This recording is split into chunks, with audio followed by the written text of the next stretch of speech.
cümlene salam, vaxtınız xeyir olsun. Danışan Usta Sərxan Biləsər balasıdır inşallah. Ağzəbədin arasıdır. Adın nədir qaqa? Yasin qardaşımdır. Pərvin qardaşım. Bu qardaşın adı nədir? Qərətə bilmirəm.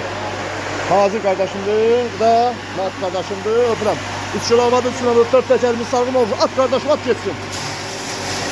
At. Bunu biraz qabağa çəkək. Qardaşımın özü sənətkardır. Dəmirçidir, yəni maşın ustası. Allah işlərini aman eləsin.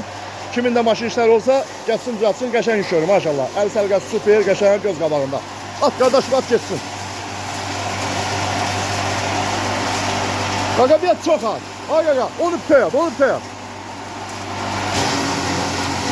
Maşallah.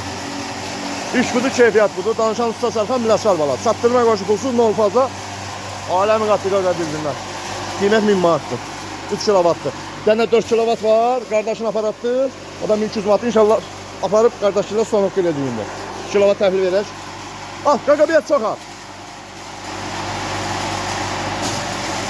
Ay qaqa. Natik, Natik, onu təyat, onu at elə, onu təyat. At.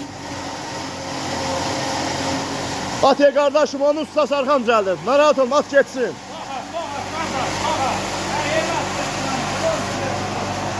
İş budur, keyfiyyat budur.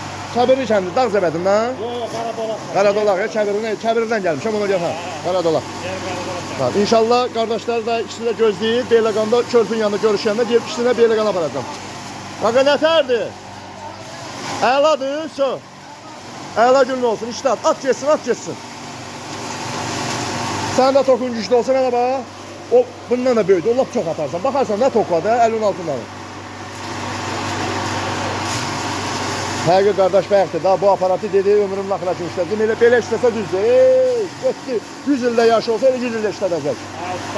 Ustad özü, dəmirçidir, özü işin bilən adamdır. Yəni, bizə nətərdir, pul verib al səndən, malın qədrini özün bilməz səndən. Durub, söhbət yox, mən dəbbələmirəm, sözünür, zamanət var. Yəni, yansa xarab olsa, iraq-iraq düzəldəcəm. Amma yəni, 2 gün, 3 gün vaxtın gedir. Amma belə düzəldəcəm, problem yoxdur. Yəni, kəlməm, sözüm söz, işimlə göz qabağımda. At geçsin, qaq olub təyat. Canavardır. Motorla dartırın, boğulun əsasını kəlir. Söz yox, ot biraz torpaqlıdır da indi təbii işlər üstdən torpaq yoxdur. Atırsan, oradan atsan, buradan çıxır, üstdən torpaq yoxdur. Nətərdir ay qaqa? Əladır. Əla gününüz olsun. Süper gününüz olsun. Allah sizin də köməyiniz olsun, qulluğunuzdan. Qaqa, xoşuma gəlsə bəsdir, yolumuz uzaqdır. Xoşuma gəlsə bəsdir. Süper günün olsun. Söndür. Söndür. Son. Bu da bunun doğradığı güzel əyindən. Bundan böyük istəsən, onun gözləri hardadır? Gözləri oradadır. İn ələyi var, arpabıqdan un ələyi var, yarım ələyi var, arpanın zırtı var, şüpündür var. Xeyirli gün, xeyirli işlər olsun, xeyirli bərəkətli olsun. Qulluğunuzdan. Öpürəm, sağ ol.